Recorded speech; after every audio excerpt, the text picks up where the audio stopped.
Hello, hello, hello. Welcome back, or welcome the first time if you're a first time participant in this channel.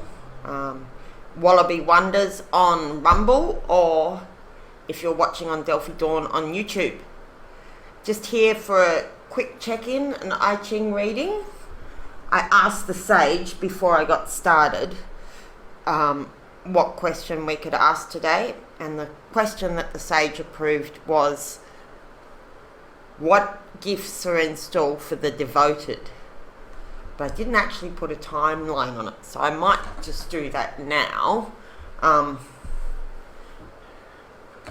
Let's get some coins. So shall we do it for dear sage, for the viewer? Is it for the next few weeks? No. Next few months? Yeah, kind of. Next few days? Week? No. 2 weeks? No. A month? Yeah. 6 weeks? No. Next few months? Yes. Next 6 months? No. Next year? Yeah.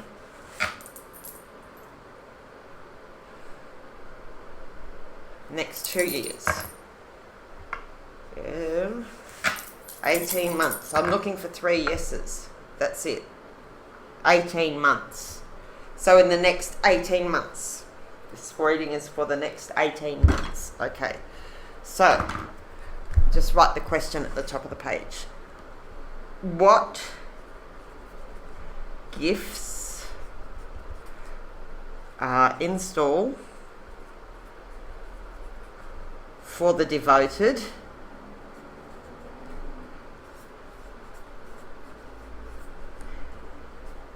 in the next,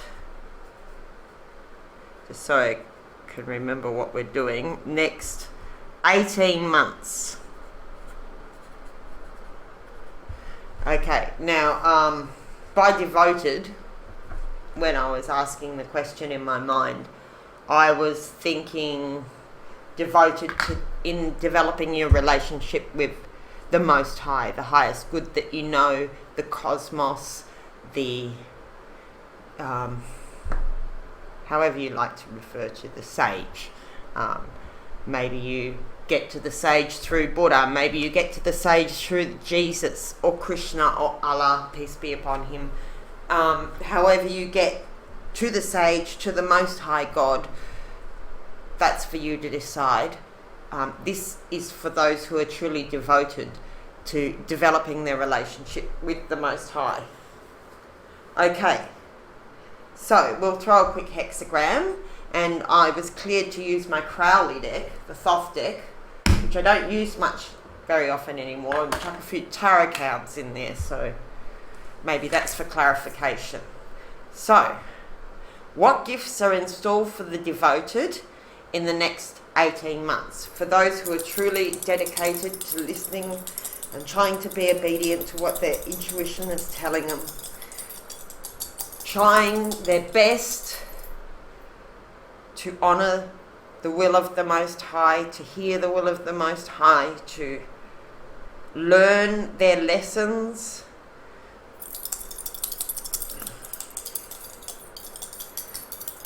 to follow their intuition. I think I'm repeating myself. 3 heads, which is a moving yang line. Okay. Now we've got 2 heads and a tail, that's a yin line. Please, Sage, bring through the message that's suitable for this viewer who you know is going to click on the video. Okay, 2, 4, 7, that's a yang line. Okay, now sometimes you get a hexagram and it doesn't look like a lot of fun, but it could be a gift even if it doesn't look like it. So I did sort of get that, to be prepared to receive the answer, whatever it may be. Sometimes not all gifts look like gifts. They may look like hassles, tower moments, something like that. Okay. What gifts are in store for the devoted in the next 18 months? Okay, another yang line. One more throat. Okay, for the viewer. Okay, so we have hexagram 13, which is, what do you call it? Fellowship in the open. It's basically about community.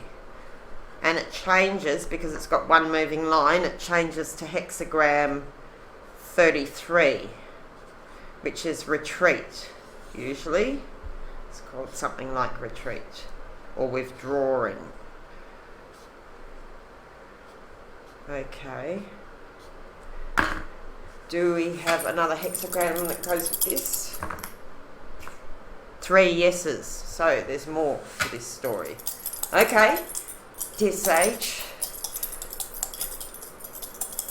the Most High Good, or God, what is for the highest benefit of the viewer to know about what gifts are in store for the devoted, for their devotion in the next 18 months? Okay, we have 2 tails and a head. I'll do this one in a different colour, actually. Makes it a bit easier to see on camera. Alright, that's a yang line. Alright, now that's 2 heads and a tail, that's a yin line. Okay, that's another yin line.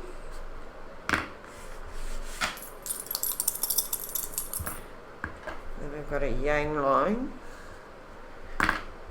What gifts are in store for the devoted in the next 18 months?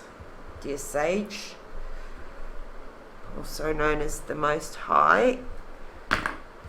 Sage is kind of like the educational, wise aspect, the teacher aspect of the cosmos. It's the one who's willing to help you work through your lessons. And another yin line. So there we have shocking or shock. Wow. That's why I had to I think that's why I had that intuition that it wouldn't necessarily be something that looks like a gift.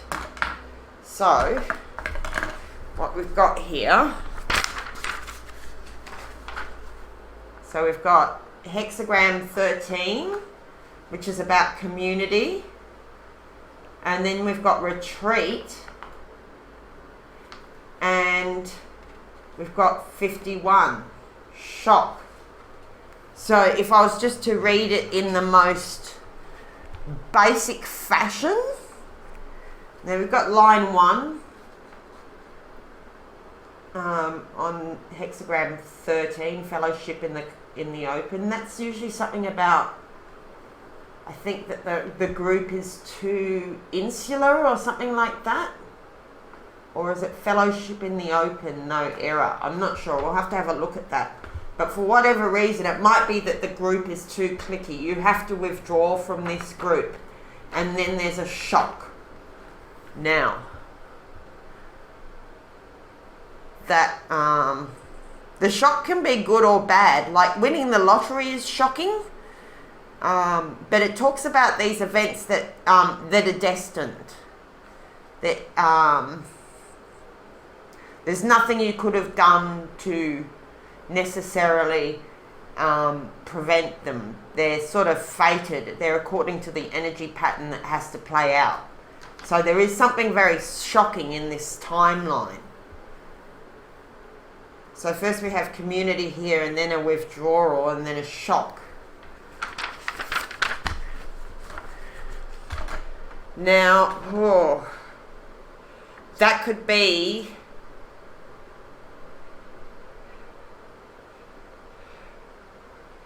that you have to withdraw from a community because there's something shocking coming to the community, or something shocking will cause you to withdraw from this community, or withdrawing from the community will cause a shock to happen.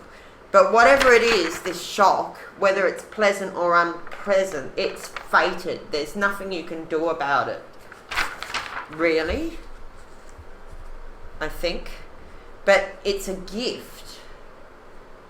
So either it's a gift that's like a blessing in disguise, a major shock that just upends your whole life, but that's for the good reason. Or, like, it could be unpleasant, but the shock could be unpleasant, or it could be pleasant. But either way, it's like a double thunder. It's like lightning striking. It's the sort of thing that you can't expect. Because it is shock, you're not going to expect it. Just by the sheer nature of it being shock, you probably don't quite see it coming. Although I guess there are things that are shocking but not surprising. So you're already warned that there's a shock coming. And it's not necessarily a bad thing. But you will get much clarity from this shock. So maybe that's part of it. The shock makes your decisions very clear. Okay. All right. Let's have a little read from the books, shall we? So if you just want to go off on the most basic interpretation, you could click off here. You could know that whatever this shock is, the need to withdraw and the shock that comes afterwards, that it is a gift. If it's unpleasant, you need to know that it's a blessing in disguise. And if it's pleasant, then it still can have really shocking ramifications.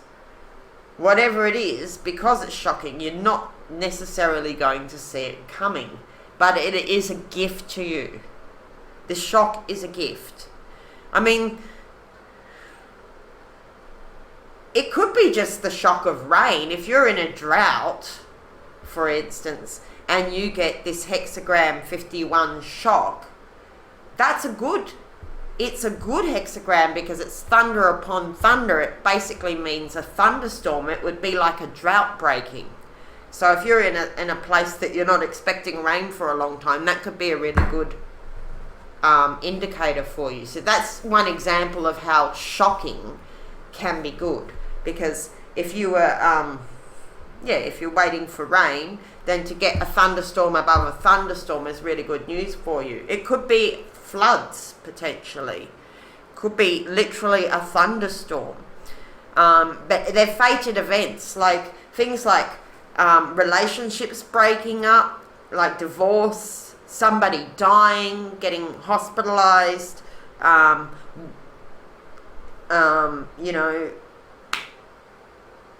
just major, planes falling out of the sky, whatever you like, all these life-changing events, they tend to be shocking. But there's plenty of pleasant things that can be shocking too.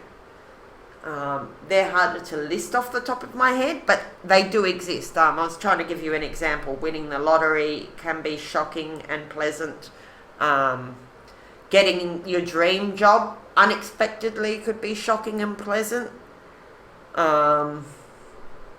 Maybe something coming back into your life that you thought you'd never see again could be shocking. But, if it's something or somebody that you really like, that could be a really pleasant surprise. Whatever this shock is, whether it seems positive or seems negative, it is a gift to you. Alright, so let's start with hexagram 1 because we have a time sequence here. The first thing that happens is that we're in the first hexagram, which is hexagram 13. I'm going to read you from two books so that you get kind of the more 3D aspect of it and the more 4 or 5D aspect of the hexagram. Okay, so let's see. Fellowship. Hexagram 13, fellowship. Alright. So this is a gift. So you start with a gift of fellowship. Coherence, union, victory in numbers, like-mindedness. It may be shocking that you just have to withdraw from a lot of people potentially in your life. It may shock you how many people you have to withdraw from. That's a potentiality here. But that can be a gift. Why would that be a gift? I don't know. Maybe these people were draining you of your energy or your resources, or they were dishonest or unwholesome or something like that. Or maybe they just weren't resonating on your level. Anyway, let's read this. You should involve yourself in a union with others to achieve the worthiest of aims. So this is where we start. This is where you more or less are now.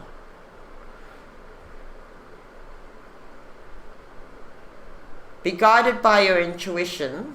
And I'm just thinking, actually, seeing as there's 3 hexagrams, and this is just loosely speaking, you could probably break the 18-month period up into 3 chunks, time-wise. Like, it may not be exactly that, but you could, if you were looking to plan it in a time way, like, I wouldn't hang your hat on it necessarily, but as a guesstimate, you could go, the first 6 months is the first hexagram, the second 6 months is the second hexagram, and something happens in the third 6 months, that's the third hexagram, like as a time sequence. Right, so here we are. You should involve yourself in a union with others to achieve the worthiest of aims. Be guided by your intuition about the goals to aim for. Everyone should strive in their allotted task to achieve a mutually beneficial outcome, otherwise the undertaking will fail. You should commit yourself unselfishly and in the spirit of true kinship to this communal endeavour. If you are able to remain true to yourself and do not arrogantly insist that you are right in the event of disputes arising, then you will gain great reward. Act with prudence and with good judgment, and be respectful to the thoughts and feelings, and success will be yours. Judgment. We see the union of men out in the open, progress and success. It will be advantageous to cross the great stream. It will be advantageous to maintain the firm correctness of the wise man. Mutual success depends on your clear-sightedness, a firm commitment to your goal, and true kinship with others. Okay, so line 1, which is the bit you really need to know, is union with men comes through an open gate. There will be no regret. It says, be honest and open with those you have bonded together with to achieve a common goal. So that's where we're starting at. Wherever you are now, even if it's just one person or a couple of people, you do have someone who you can be open and honest with here now and that you can work with. We'll have a look at this other interpretation here. I will just read the moving line because that's the most important thing. I'm not going to read all of the hexagrams for all of them. If you want to read them yourself, you can actually look them up online if you want a more full interpretation. I'm trying to keep this video short and sweet. So I'll just read the moving line. First line. Fellowship with men at the gate, no blame. The foundation of enduring unity is openness. Receiving this line reminds us to inspect our attitude for unfair conditions which have not been stated. So this may have something to do with why you retreat down the track, potentially. Maybe it's good to start with, but there's something that comes up down the track and you need to retreat. I don't know. We'll see. It also reminds us to be on guard against unstated feelings and expectations which others may have towards us.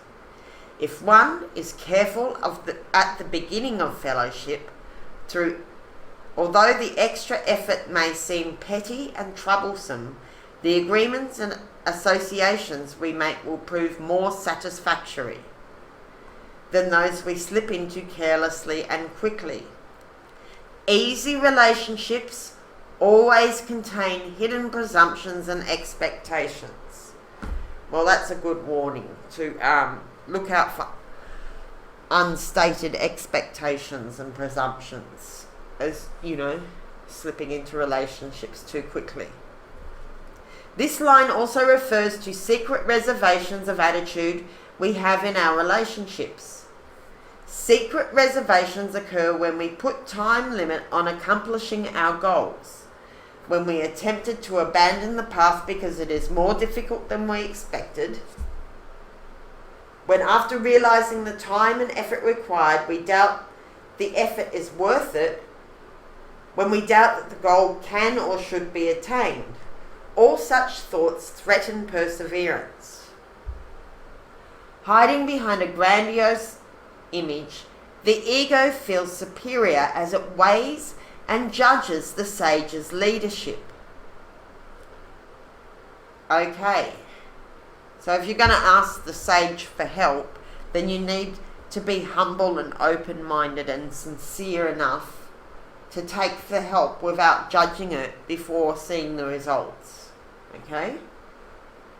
Such presumption is based on a secret agreement we have allowed to develop between ourselves and our ego.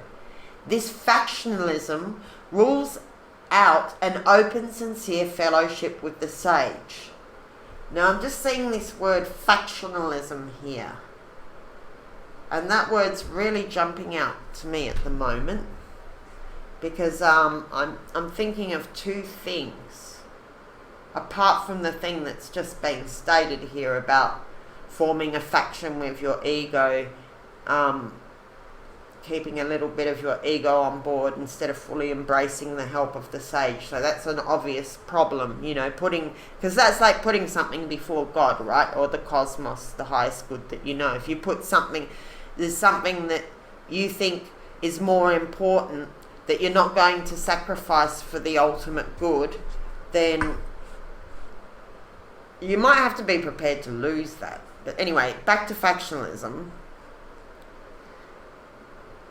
I'm getting these ideas about factional relationships. Relationships where you can't be truly open and honest with the person on different levels. Like maybe, it's not to say you can't have factional relationships, but you will have to be aware of that if they are fractional relationships. You can only share one fraction of your life with this person and they can't be allowed into other areas of your life because maybe their ethics aren't quite up to scratch or something like that.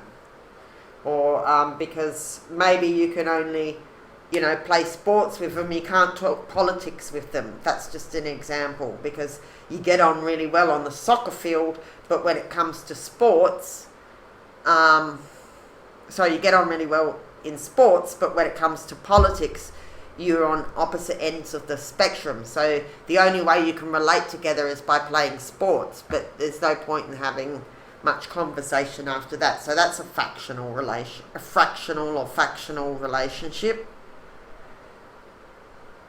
And then I also got the idea about people forming factions, one group against another or something like that.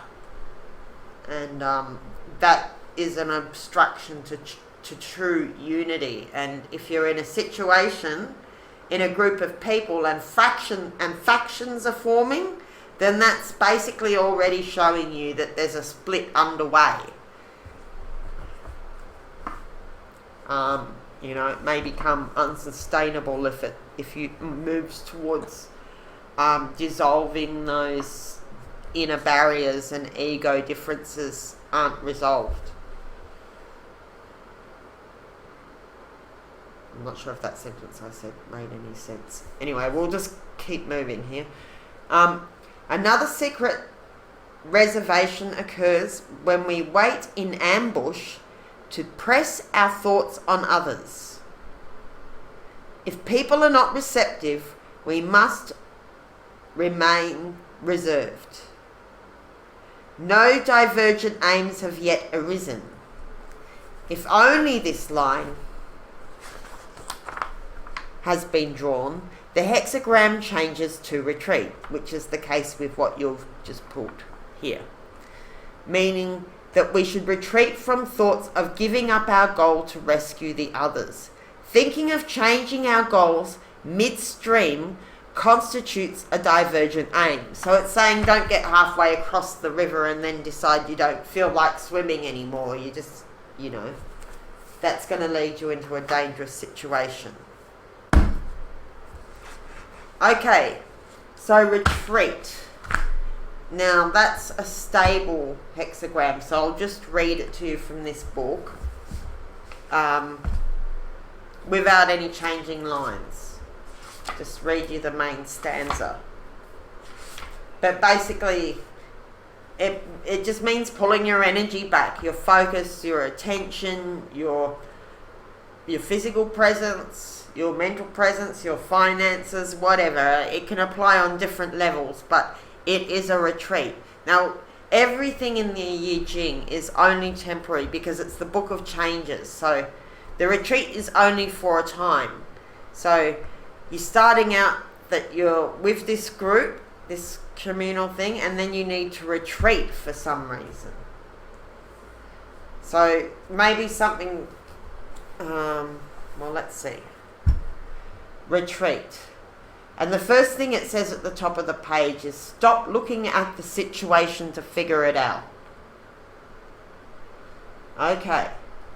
The situation indicated by this hexagram is that our ego, in the form of vanity, desire, or fear, is aroused either through observing a situation or another's behavior.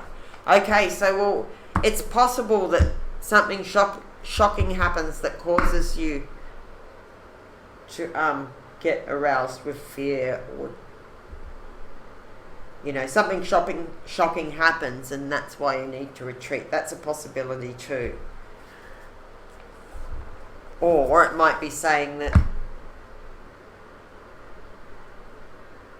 just that retreating is a way of dealing with the shock, or retreating could cause even further shocks. Let's see. Either way, it's a gift. Whatever happens is a gift, because all these 3 hexagrams are gifts for you in the next 18 months. So you've got the gift of being able to retreat and the gift of a shock. We'll get onto the shock in a minute. Okay. We may also be disconcerted by our weakness. It is important to disengage and cease going over the situation in our mind. This, in I Ching terms, is to retreat. It is important to retreat and disengage before we become further involved. If we retreat in time, we suffer no remorse because we will have not yet had an adverse effect on the situation. Now we may retreat with little effort, but once desire or fear is aroused, we become entangled. Pride may also be aroused, as when we throw ourselves away to someone who is not ready to hear what we have to say. Once aroused, the negative effects of wounded pride are difficult to disperse.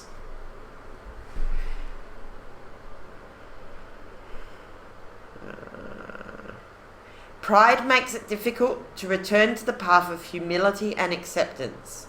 If we allow our ego to dominate the situation, we will invariably go on to act even more inappropriately. Involving ourselves in this way causes reversals, humiliation, and remorse, which can be avoided if we retreat at the earliest stage of becoming involved. The correct time to retreat comes when we begin to lose our inner equilibrium and serenity. So I'm guessing that, seeing as this is a gift, this retreat comes as a gift, then the sage is going to give you a way to retreat from this situation that arouses your pride, fear, whatever it is.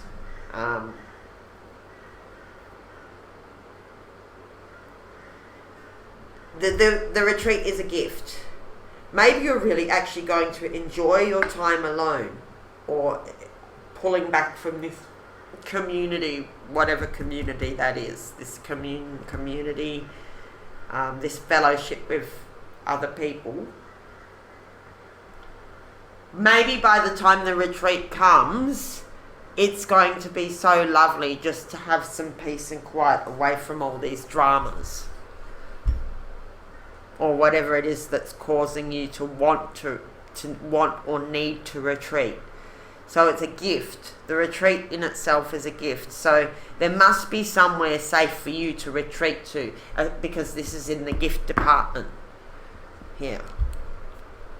Okay? So you're given the gift of an opportunity to retreat. If we allow our ego to dominate the situation, we invariably go on to act even more inappropriately. Involving ourselves in this way causes reversals, humiliation, and remorse, which can be avoided if we retreat at the earliest stage of becoming involved. The correct time to retreat comes when we begin to lose our inner equilibrium and serenity, when we begin to feel enthusiasm, desire, or ambition. Okay, so that's another way your ego can become too engaged. It's just like, because in the I Ching, to be overly ambitious implies that the ego is at work, because if you're in the way with the sage, then you naturally just attract what's in resonance to you towards yourself. You don't need to go and hunt after it with that kind of hunger, because you know that what's yours is already yours. Like, the sage is not going to keep what's yours from you. It's only a matter of putting yourself in alignment with the right energy to attract that thing. So in the I Ching, ambition is not actually, like in Western philosophy, they tend to think that to be ambitious is a good thing, you know, go out there and go for it kind of thing. But in the I Ching, it's not such a desirable thing to be ambitious. You need to more trust that, you know, and just slowly doing, carefully, diligently doing the work that you need to do, and putting yourself in the energy that you know is, an attitude that you know is correct, and knowing that what's yours can't be taken from you permanently or anything like that. You like God's got it covered, sort of thing.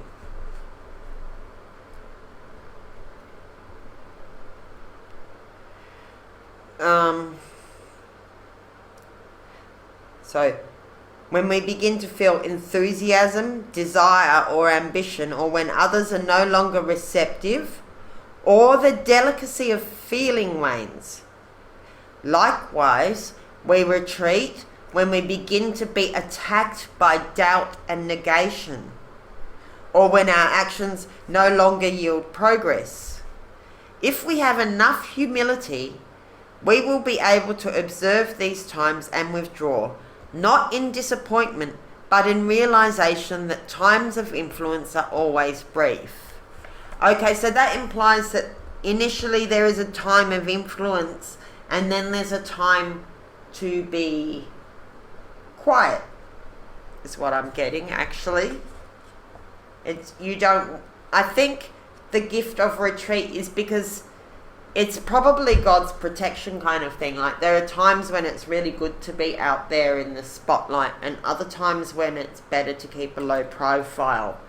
And so in this second 6 months, maybe there's a good reason just to pull back from whatever it is that makes you feel these egoic feelings, too much ambition, or too much desire, or too much pride, alienation, any of these things. Then we need to pull back, and the fact that we can is a really good gift for us.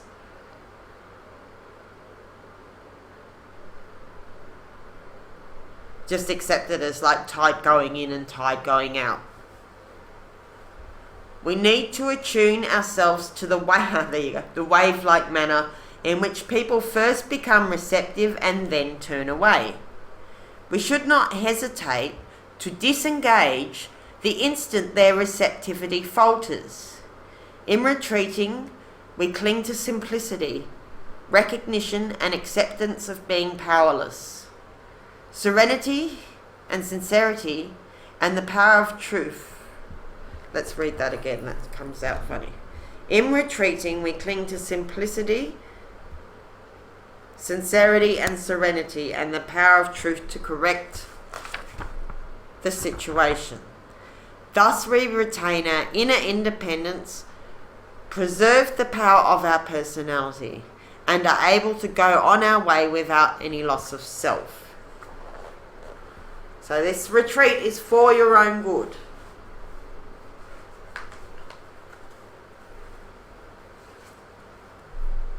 Disengaging is also necessary when our ego awakens with enthusiasm, either on perceiving an improvement on the situation or on perceiving new opportunities to influence. In its sudden interest, the ego attempts to seize the movement of progress and push it still further in order to dominate what otherwise would be a spontaneous and creative moment. Right. So it's kind of allowing the cosmos to do things its way and not like wanting to take things further than is appropriate for the moment, because it's all part of the master plan. You know, there's a time when too much is just too much, and this is preventing too much of something by offering you this opportunity to retreat. Maybe you I just got the flash in a timeline sense that something happens here in this fellowship with other people that causes you to have to or want to retreat, and you retreat and something happens potentially in the space that you just retreated from that was quite shocking. So, you know, you might not get on the plane the day that the plane crashes, kind of thing. Like, you might have been on that plane, like maybe if you'd gone with I'm not saying anything that anyone's going to have a plane crash, please. I'm just using it as a metaphor, because the plane crashes are in the news today, so that's kind of, I'm just using that as a metaphor. I'm not saying that there will be plane crashes. I'm just using the example of how this might be a gift to you, that you had an argument with someone, so you didn't get on the plane. Instead, you decided to stay home, and then that day that plane crashed and you weren't on it. And that's how something shocking could be a gift to you. But it's probably not quite that bad. It's, you know, something more related to you personally in your situation. But that's one way that something shocking and life-changing could be a gift to you, is that you retreated just in time to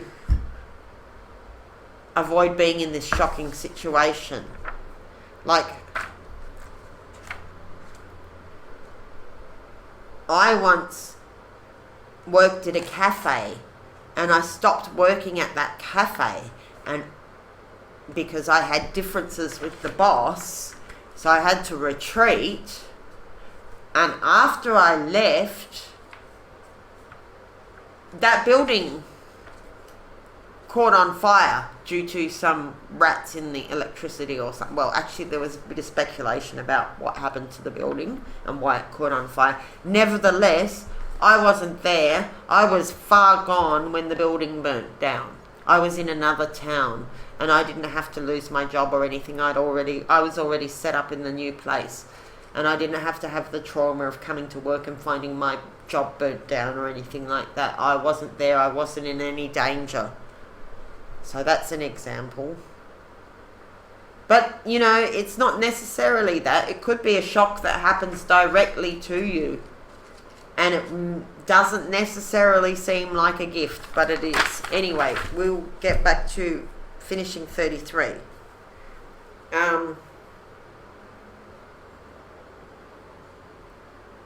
We remain aware that our ego is always waiting to interject itself. We will be able to keep it checked. When our ego does seize power in this manner, the other person's ego arises to defend itself. The person who succeeds in controlling his ego finds that the creative moments which allow him to have an influence continuously open up to him.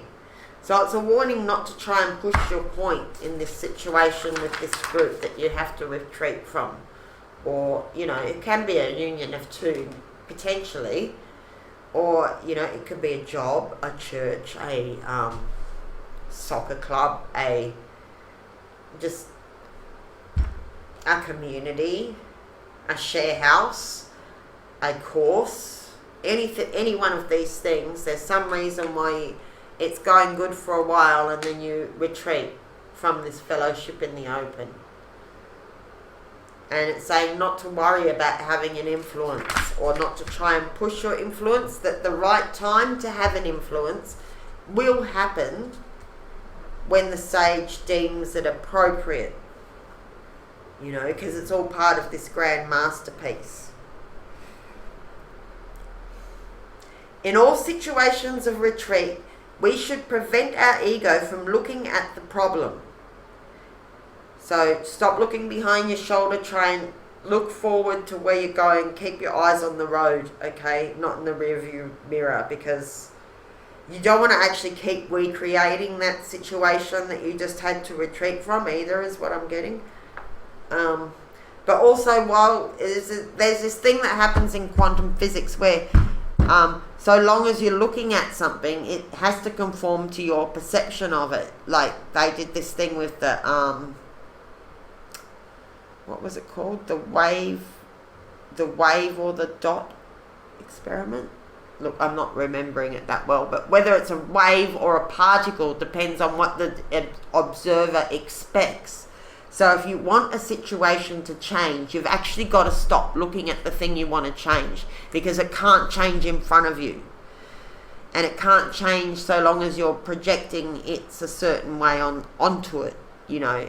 It's not going to, even if it's not really like that, that in reality the situation isn't what you project onto it. You're not going to be able to see it any differently so long as you persist in the projection. So you have to withdraw your projection and stop looking at it in order for a new perception to arise.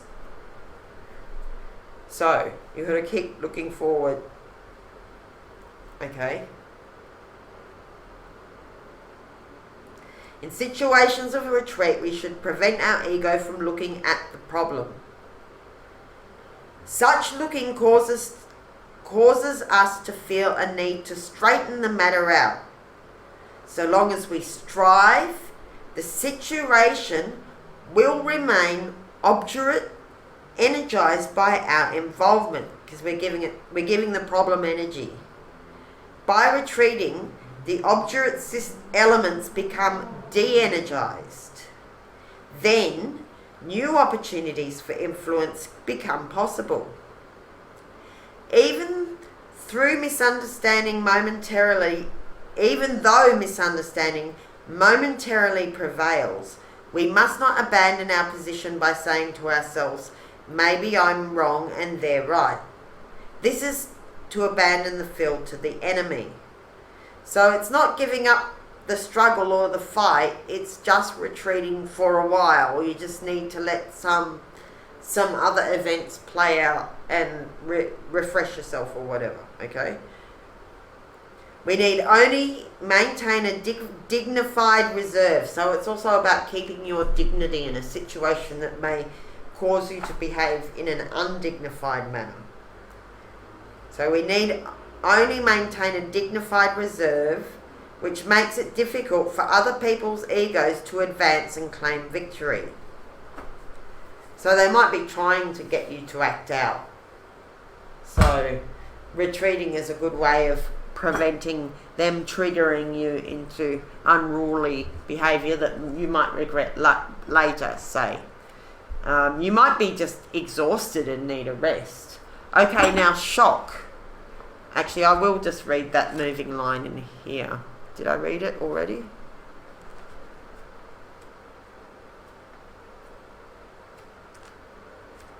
Not sure if we read this one or not. The moving line. For fellowship. Yes, we did. Okay, so now 51. Let's deal with the shock.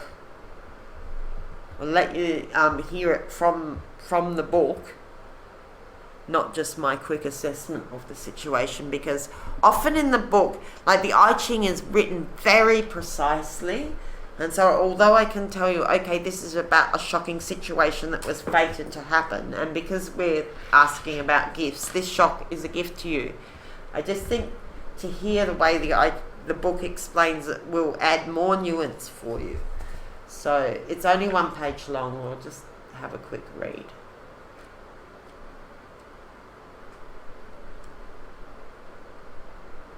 Okay, it's not 1 page long. It's longer than that. Okay, so you settle in for this one.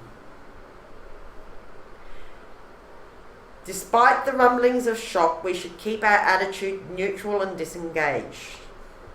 Shock means thinking about or being subjected to unsettling events. Receiving this hexagram refers to the way we react to those events. Okay, shock may occur when a person gets fired, loses his license to drive, he has a car accident, or wins the lottery. It occurs when we encounter the prospect of long-term changes in our life, such as a divorce, the death of someone close, or the sudden perception of growing old. We see that such changes has placed on us a new set of limits which deprive or penalise us. The sense of being projected by events into a drastically different set of circumstances is what this hexagram calls fate. Well, hang on to your seat. It's going to be exciting whatever happens. You know, it will be interesting. You won't be bored. Let's put it that way. So, and I would say now, if this is happening in the next 18 months, you want to get ready so you don't have to get ready. Be ready so you don't have to get ready. Now, shock could be anything. It really could be absolutely anything that you could think of that might be shocking, and it probably won't be the one that you think of because it's shocking. So, you know, there's an element of the unexpected there. So, you want to have your affairs in order because you do know that there's some shock that is a gift to you, even if it doesn't seem like it, that's coming in the next 18 months or so. Pleasant or unpleasant, it's a gift for you. So the best thing you can do is have your affairs in order so that when the shock happens, you don't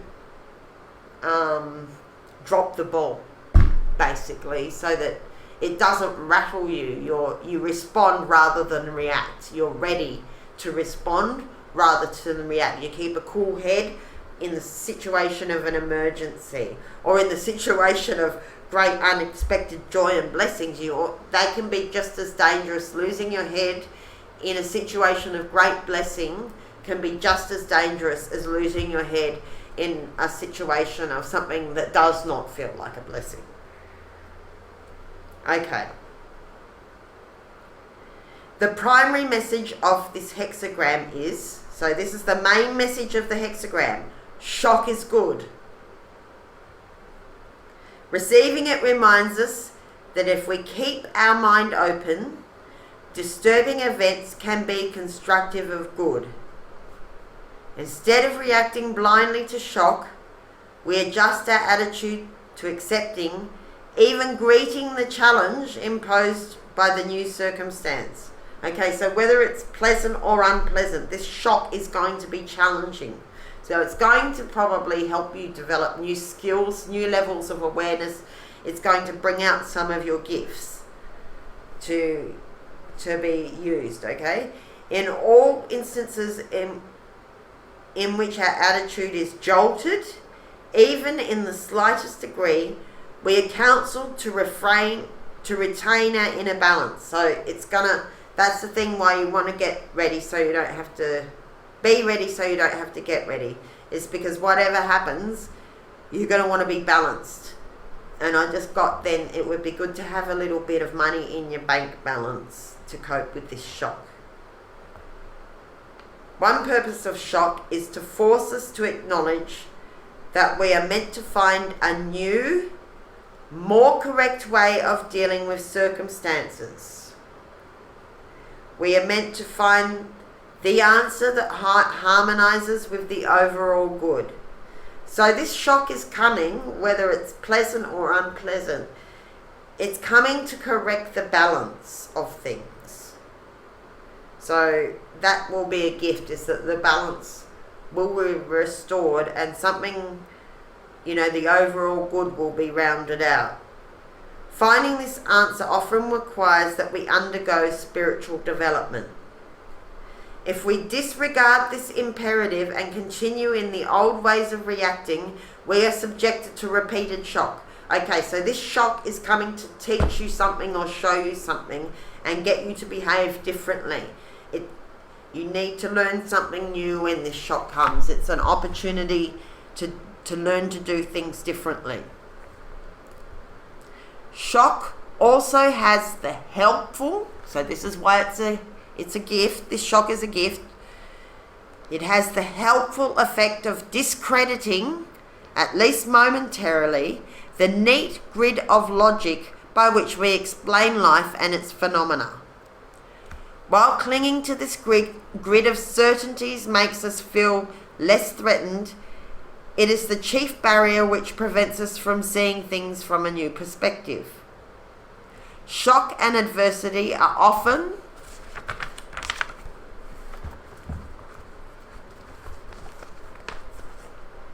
the only circumstances which can make us re-examine the ideas in the grid.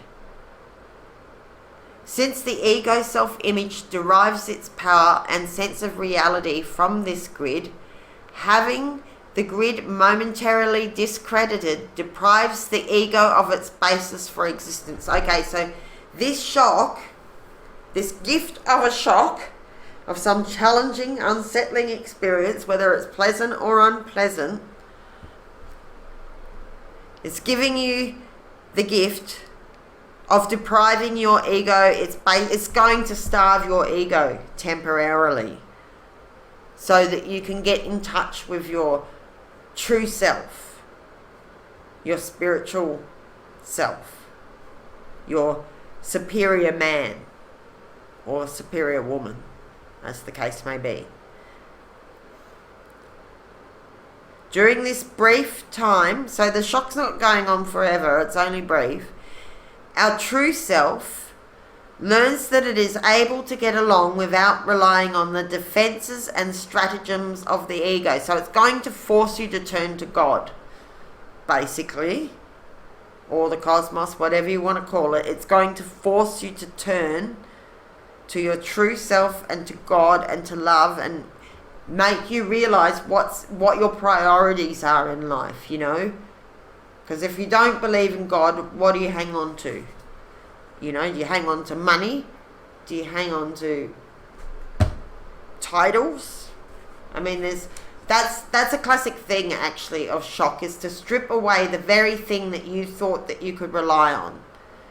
The last time I got this hexagram very seriously, it became unsafe to stay in my home that I thought I would be in forever because of violent neighbours.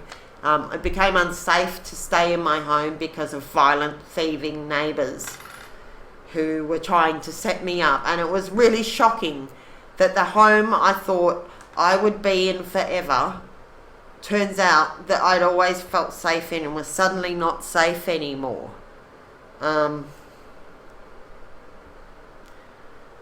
So I had to reevaluate everything and open myself to new opportunities, at least temporarily.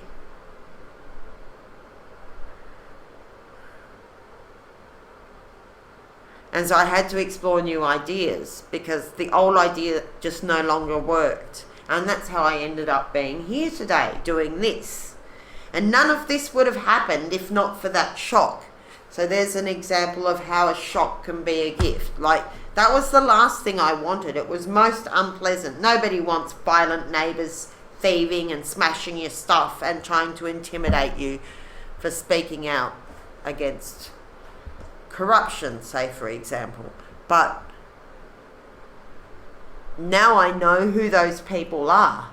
I know that they're kind of the people who I thought were good people are willing to lie, cheat, steal, and intimidate to protect a situation of corruption, which is totally shocking. But now I'm freed from having those people in my daily life. So that's how that shock worked for me. I mean, it was just horrifying. I didn't want that to happen. I'm still in shock about it. But I see the good that it's brought now. You know, I am currently in a much safer situation with more honest and sincere people around me who actually back me and care about me, rather than being around people who are lying to me and trying to undermine me and steal from me. Jealous and envious. So I've got a better, even though I may have less friends around me now, I have a better quality of company. So, you know, that's a fated situation that happened. And it was most unpleasant shock for me. But now I am, you know, I learnt a whole bunch of new skills because of it. Because I was being stalked continuously, I got a camera, and because I got a camera and I had to edit the evidence for court of the things that they were doing, I learned how to edit videos. And because I learned how to edit videos, I decided I might as well upload videos, and here we are. So that's how a really horrible, nasty shock was a gift to me in my life. Because I wouldn't have these skills that I now have if not for that shock. And I would still be in the company of those people who all they were interested in doing was trying to undermine me, criticize me, show me contempt, while simultaneously copying me, stealing from me, and pretending, you know, that my ideas were theirs. And I won't go any further. You get the picture. Okay.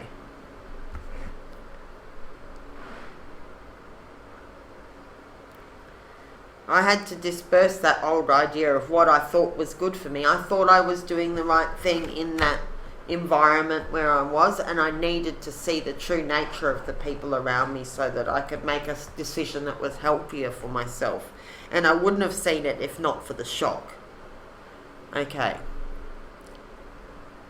During this brief time, our true self learns that it is able to get along without relying on the defenses and stratagems of the ego. Awakening to this fact, the true self gains strength. However, the ego and its old ideas with which it is associated have only momentarily lost credibility. Gradually, they re-insinuate themselves back into the leadership of the personality through force of habit. The shock process must be repeated until the ego and the old ideas finally lose credibility. In this process, the real self gains enough strength to keep the ego separated and in check. Another purpose of shock is to make us aware that we are wanderers and strangers in the universe. Yeah, that's right. So I was talking about how shock usually takes away the thing that you think is solid and reliable, that you can rely on, or that you think is never going to change. So I thought I was in a home that would be a safe home for the rest of my life. And that was the thing that I thought I was could rely on, and the shock showed me that I couldn't rely on that, and that I couldn't rely on those people I thought that I could trust. They showed me in no uncertain terms that they were dishonest, and I have evidence for that, and because I had to gather evidence of it, I can't hide the shock of that from myself. I have, if I ever start to doubt myself, I have the evidence, right? So I've been quite clearly shown that something I thought was the case is not the case, okay? They're not honest people. I know that now. So I had to rely on the cosmos because I can't rely on those people. And I had to rely on the cosmos because I couldn't rely on that home anymore. That home that I thought I would be able to rely on for the rest of my life, that I would always have as a sanctuary, was ruined by these people. Okay, so that's how shock works. It attacks the things that you rely on, or that you think will never change, or that you could always depend upon. And makes you rely on the goodness of the universe or God, and it makes you have to trust your intuition, listen to your inner voice, pay attention to your surroundings, reevaluate what your most important priorities are, and order them in terms of importance. Like if you've got just been, and I don't know why I'm using plane crash again, but anyway, I'll just, probably because it was on the news yesterday. If you're in a plane crash, you're suddenly not going to worry if your lipstick looks great, or if you're wearing the latest handbag or something superficial like that. You're going to be worried about getting yourself away from an exploding engine, or saving your friend, or something like that. That's what shock does. It makes you know what's the first and most important priority. Like me, it was no point worrying about the decorations on my house if it's not a safe place to actually rest my head at night because the neighbours are threatening to firebomb your home. Well, then you have to go safety first. These people are so psychotic, they're actually willing to firebomb your home to try and steal from you. Then they're not something you can rely on. You have to make a priority. You have to put safety first. If you're out in the desert and you've got no water, you have to make water first. First priority. Or staying out of the sun, the first priority. Okay? Survival first. It really gets your priorities straight.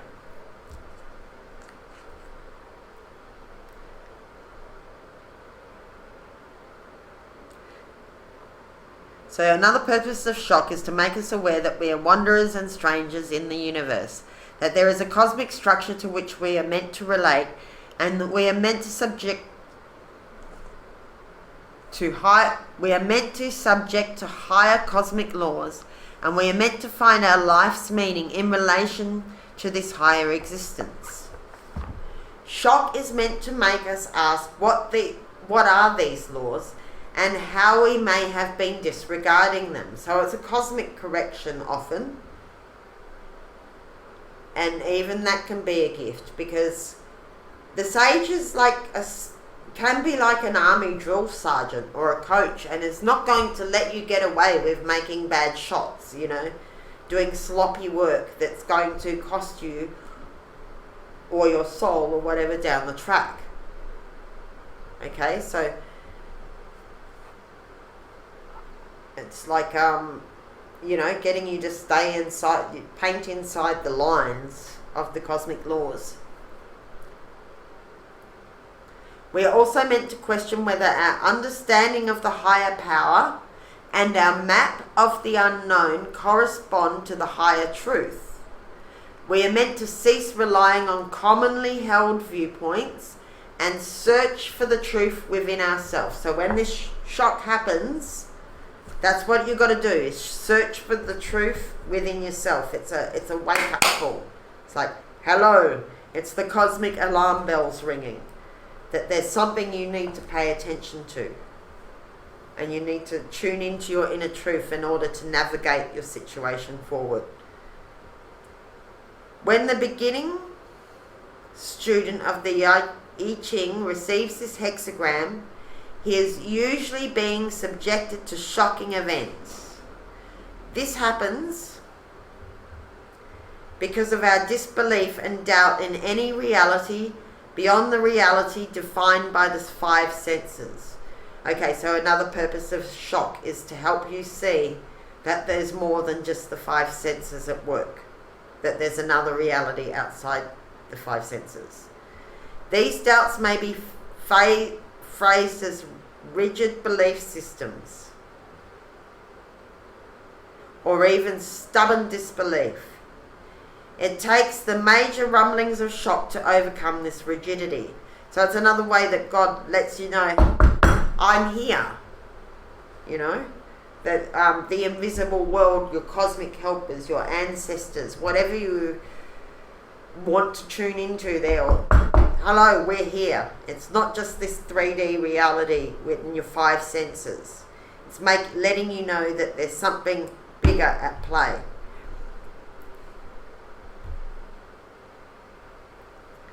As we become more receptive and our doubts and hesitations regarding the unknown lose power, the degree of shock needed to make us think lessens, until merely receiving the hexagram has the necessary salutary effect. So sometimes all you need to do is to get this hexagram and go, what's it going to be? And that's enough of a shock in itself once you've become a good student. And you don't actually have to have the shocking event. Just getting the shock hexagram will remind you that, you know, there's a greater law that you need to be tuning into and following. Then by receiving it merely reminds us that we are in danger of falling back into old patterns of doubt and to correct the situation promptly. Excuse me. Shock, for the most part, occurs in the context of unpleasant events. At times, however, the hexagram warns us against being jarred off balance by a sudden release from tensions. With good times, we tend to slide back into old luxurious attitudes. Depending on good things to continue, we become careless, assuming that the sage will cover our mistakes. While we may cling to what is right as one clings to a life preserver, and in this way create good luck for ourselves.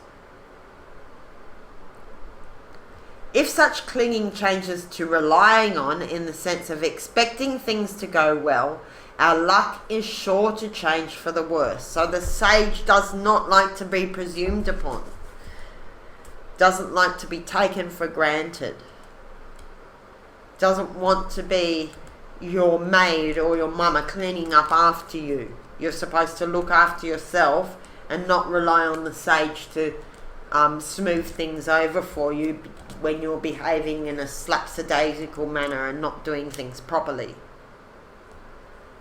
Sometimes shock comes in the form of a challenge from those who secretly mistrust us.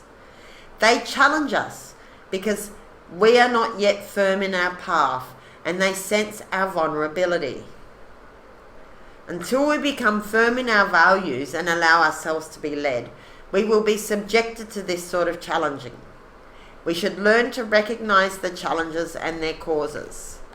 Once we cease wavering or doubting our inner sense of truth, all the challenges will end. We may observe a pattern of reaction when we become infected with doubt. Once doubt enters, we rely on bravado, and then we strive to solve this problem by wrestling with it. Having reacted badly, our inferiors mistakenly think we have jeopardized the situation. However, truth cannot be jeopardized. In removing our doubt of the truth, we remove the problem and restore balance. We simply need to reaffirm the inner truth. What we have learned through our experiences with the sage or the I Ching is reliable. It has in itself the power to shine without effort. We may cling to it with utter safety to inner truth as if we would to a life raft. Shock, on the whole, is meant to make us recognize our natural limitations. Until we do, the situation retains a vice-like quality. The cosmic hammer pounds at our consciousness until we wake up to the inner realities. It is as if the obdurate external situation exists to make us develop ourselves. When our awareness is such that we see the hand of the higher power in every situation and its purpose is constructive, the repetitive shocks end. Allowing ourselves to be led, we find the easy and safe route around every difficulty. The way of the I Ching is the easy way.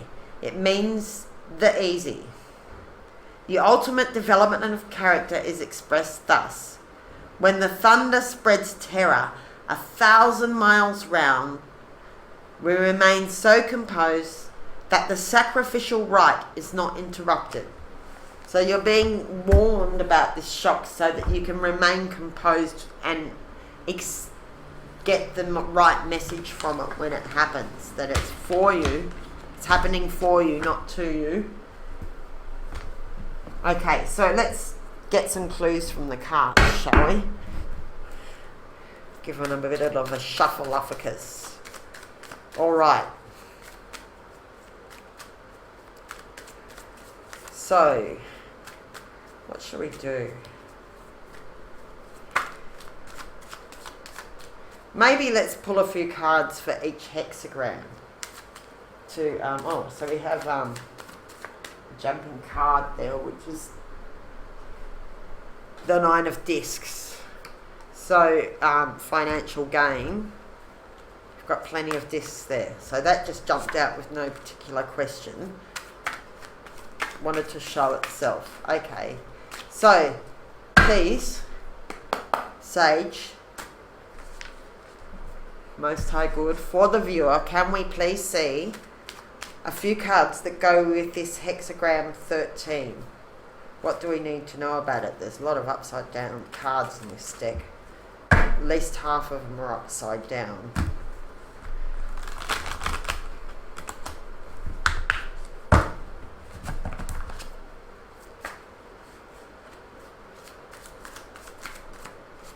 Some cards for hexagram 13, please, Sage.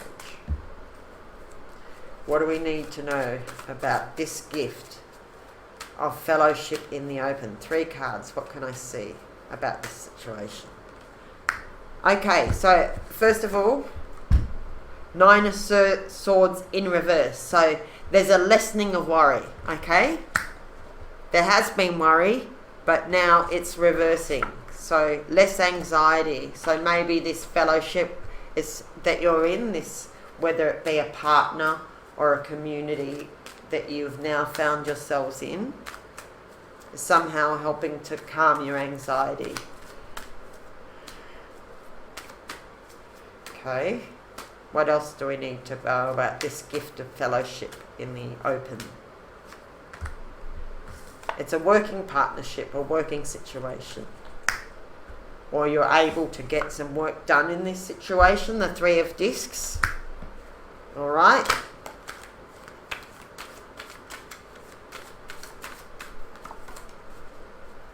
They're very jumpy today, these cards. They all want to come out at once. Everyone has to have a look.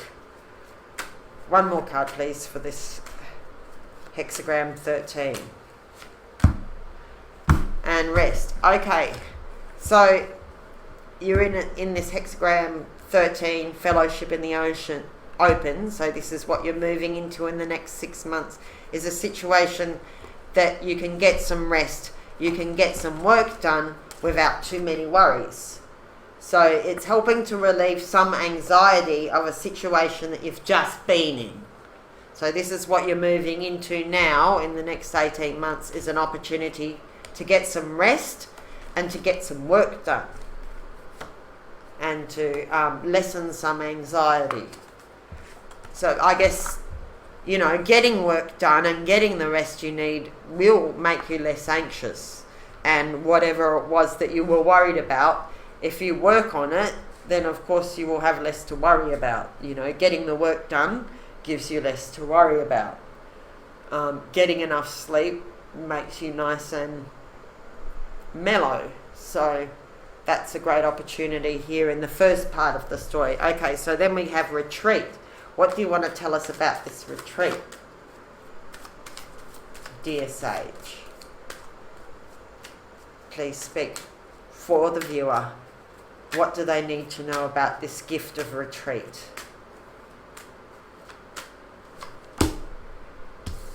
Success, 6 of discs. Success.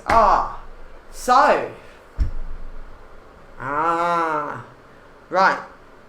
So this is, in other tarot decks, they show you someone giving you money.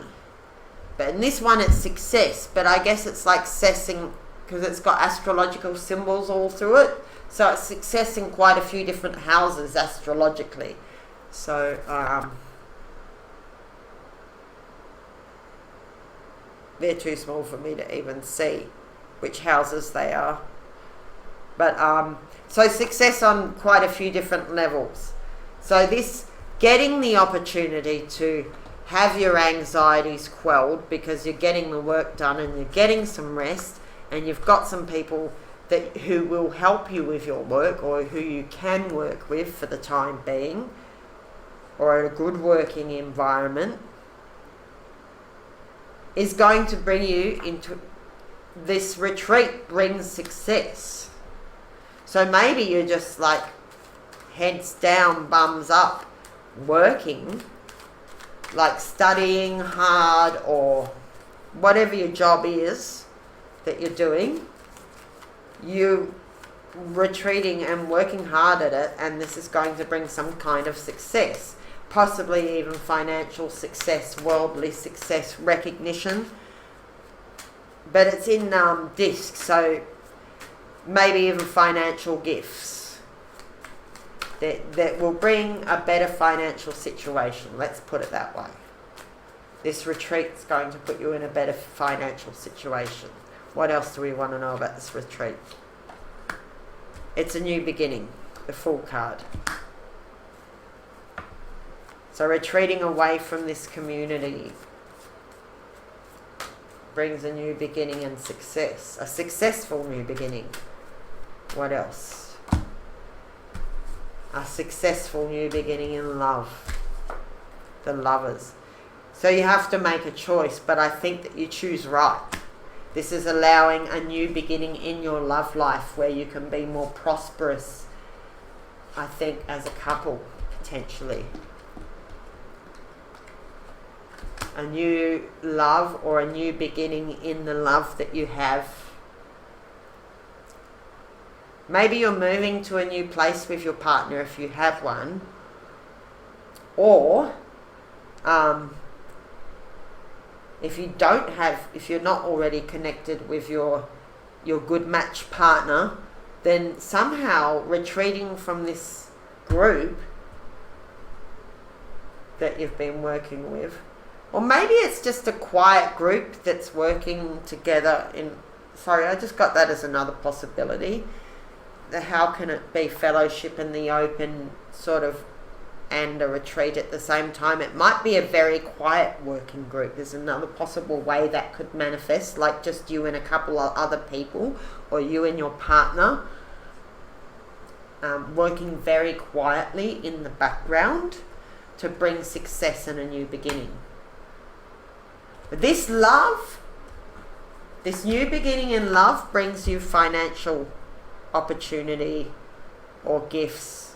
It brings you've got success in career, love, and a new beginning, and finances that comes with this gift of retreat.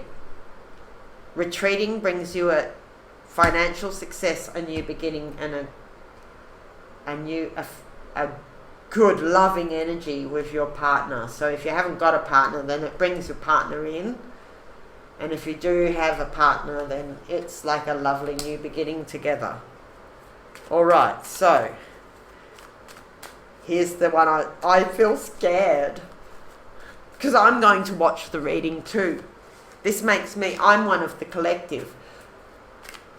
I mean, it's pretty broad. We don't know exactly how all these details manifest for us personally, but I am a part of this collective and I'm scared of shocking events, cosmic corrections. I know shock is good. It's a gift. Nevertheless, it often doesn't feel like it at the time. It certainly didn't feel like it for me the last time I got this hexagram for myself personally. It was not a lot of fun. But it's led to a lot of fun and success. But it was not fun at the time. No, it wasn't. It wasn't what I wanted, and it wasn't what I expected. Although I was warned in the same way that I am warned here before it happened that there was a shock coming. Still, when it happened, I was still shocked. Although I could actually feel the exact situation that I was shocked about brewing for a long time, I was still shocked when it actually blew up. So, I guess sometimes it's just shocking how far people will go to lie, steal, cheat, kill and destroy. You're surprised who is willing to lie, cheat, steal, kill and destroy. That maybe is what's shocking, how far some people will go, or who is willing to do that, maybe who you didn't think. But anyway, this could be a positive, pleasant event for all we know. What would the sage, I mean, obviously we're only going to get a certain amount of clues because otherwise it won't be shocking, but what can we know about this shocking event so that we can prepare for it, dear sage, for the viewers? Okay, so we've got a Queen of Disc in reverse.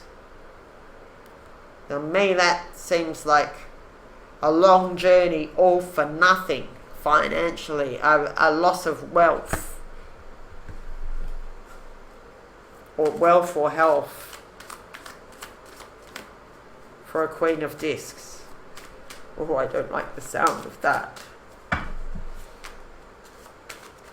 But it's supposed to work in our favour, so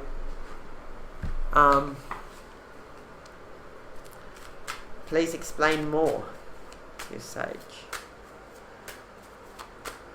And how does it turn out to be a gift? Okay, well that card jumped out.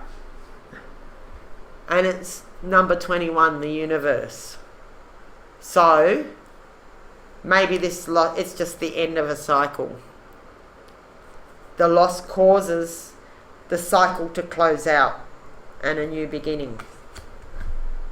You become at one with the universe. Well, I mean, we don't know that you're the Queen of Disc. I guess we could throw some coins about that.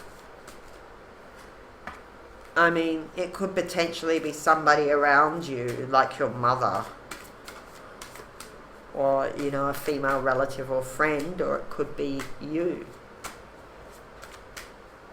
So yeah, it's not necessarily you that loses the money, or loses health, or gets put up. So the Queen of Discs is upside down. This has got something to do with the shock, is that the Queen of Discs is upside down. So she's lost health or wealth or position, or something like that. She's worked for a lot and there's no harvest, whoever she is. It doesn't necessarily mean it's you. It could be somebody around you, although it could be you. Okay, so what else can you tell us about this shock, dear sage? And the sun upside down. It's the sun upside down. Well, the sun is like life and light. So upside down. Sun upside down. Something's blocking the light. Something would be the sun upside down. It's not happy. It's not creative. There's a lack of creativity. There's a lack of light, warmth, playful energy. creativity.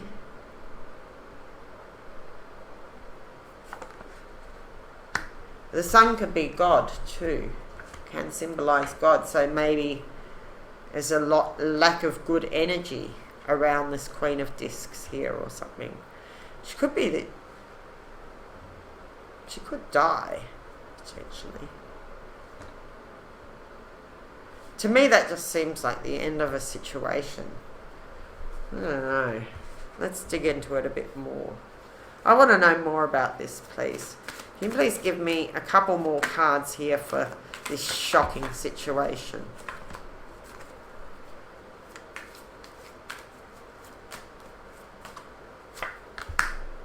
Okay, a Tower in reverse. Well, there's a lot of things upside down. So whatever this situation is, the sun is upside down, the Queen of Discs upside down, and the Tower's upside down. It's like trying to stop the tower from falling. Or the tower's already fallen, and then what? Trying to hold off. Hold off a disaster. This is not a lot of fun. Whatever it is, it's causing you to have to start all over again. Or someone to start all over again. It could just be that someone has a terminal illness and dies. It could be a catastrophic loss of a business.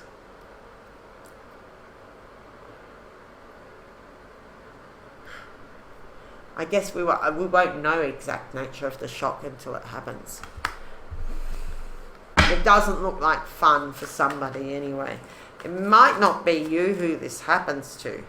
It might be something happening to one of your adversaries, potentially. And that could, something shocking could happen to your adversaries, and that works out well for you. What else can you tell us about this situation? The Devil in reverse. Wow. I'm going to say that this shocking event puts an end to all of this. Okay? Because that's where we end up, is with this, you know, the ocean disappears into the drop, and the drop disappears into the ocean. You know, hexagram 21, the universe. It's like starting all over again. So whatever this shocking thing is, it's massive. It's a massive shock. The devil upside down. So I'm going to say the devil's been deposed. This is all happening to depose this negative antichrist-like energy. Because, you know, if the sun is Ra, or God, or Christ consciousness, and the sun is in reverse, then it's like an antichrist. So, you know, I'm saying that because it's coming out with the devil in reverse, and the tower, and the... So maybe, you know, some evil, wicked witch goes down, and it's quite shocking how it happens, potentially. Or some corrupt situation just has to, you know, whatever this is, the shit goes down, no doubt about it. Some shit goes down here that causes... I think this is what you look like afterwards. You're just like, well, I'll leave that all behind in that black hole there and move out into this open ocean space here. A forewarned is forearmed. Something is going to happen. So it looks to me like it sort of starts off all pretty good. Lots of good work and good rest. Love, success, new beginnings, and then something happens here where all this shit goes down. Whether it's for you or for someone else, this is like, what have we got? So there's 1, 2, 3, 4, 5 cards, and 4 of them are major arcanas. So whatever this shock is, it's shocking, all right. It's a major shock. I'm going to say that it's for the good. I mean, well, of course it's for the good, because we asked what was the gift. So how could this shocking situation of a queen of discs in reverse, and all these things in reverse, my most hopeful idea about it is that that's some corrupt person, corrupt Queen of Discs in reverse has been working against you, finally goes down, and the ship goes down for them. So that's one, and that's how, and you get a nice clean new beginning. That's one possible way of that could be a gift. Or you could find out all of that this queen who you thought was in the upright is really a bit of an antichrist kind of. I don't mean to be too extreme about that, but it's got a lot of hectic energy here. The sun in reverse, the tower in reverse, and the devil in reverse. I'd say this is all. Well, it's a big clean out.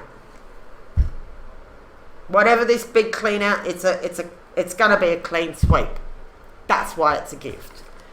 All this messy energy, this queen in this towery, horrible chaos, the tower that doesn't want to fall, the devil in reverse, the Queen of Discs in reverse, all this sun in reverse, that's all going to be swept away by this shocking this shocking gift. And you'll be reconnected in the great ocean of consciousness, a traveller on your path. Wow.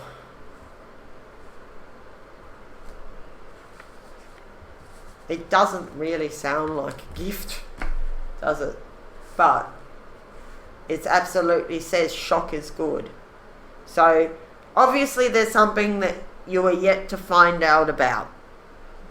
Otherwise it wouldn't be shocking. And when you find out, you're going to be able to make that decision very easily and clearly, because you're going to see all of this for what it is. Alright. Let's throw some dice. Okay. Something about this whole scenario. What does it involve? The whole thing. The gifts that are in store in the next 18 months. It's about a business deal, somehow. An offer. I think you want to be very careful signing any paperwork in the next 18 months. If it's involving a Queen of Discs in reverse, you might want to hold back on that. Yeah, okay. I think I want to see how this... Can you please show me a few cards for how this is a gift? Because that doesn't look like a gift to me. How is all this a gift? What gifts to the collective, the devoted, the gifts for the truly devoted in the next 18 months? How is this a gift?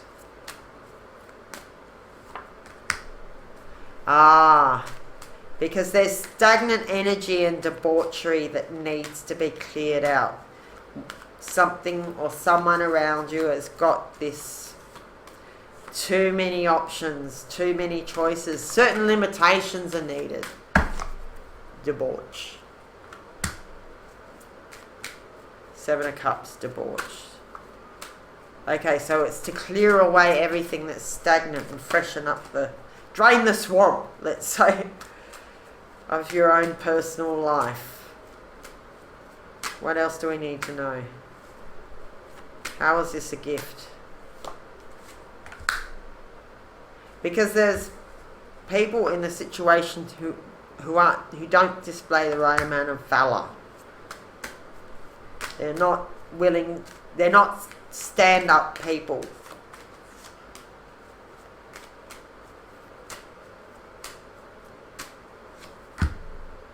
And this is all leading to your Ten of Cups. All this is happening so that You've got to clear away these stagnant old rotting cups of tea before you can make a nice fresh cup of tea for your tea party. Let's just put it that way. You can't make this lovely feast inside of these dirty pots. Your 10 of Cups is coming. So a big house cleaning, a psychological, spiritual house cleaning is coming. A big storm to clear the way for your 10 of Cups. So you can have your 10 of Cups. At last, you need to get rid of all this yucky stuff. And that's what the shock's about. Something that needs to be cleaned out. Yes. Too much fighting. Too much striving. Too much hard work. Too many people working against you. Or they all need to go. And that's what's going to happen. One more, please. One more clue to this story. What can they look forward to? The Magician. Brand new cycle. Because you've got the Fool here and the Magician, and here you've got the universe. So this shock close at the end of 18 months. Some shock's going to happen that's going to close out a whole cycle. And it needed to happen because your new beginning started just before that. Probably your growth demands that all this stuff is cleared out of the way. I've just got that picture then of like a seedling trying to grow in a pot that's too small. You've got this lovely blooming new beginning, lovely blooming new love or creative interest here. You've got all this success, and it can't expand into this space where there's this devilish energy, this greedy Queen of Discs in reverse, this greedy, materialistic, selfish, shallow queen is not good. She just wants to have strife and argue. She's not honourable. There's this overindulgence, too much fighting, people backstabbing each other, not turning to God, not putting God at the centre of their world. All those people and situations, it's possibly going to be very unpleasant potentially when it happens. Not necessarily, but it may not be unpleasant for you. It may be unpleasant for the people who have been doing this shit. Either way, they're all getting cleaned out.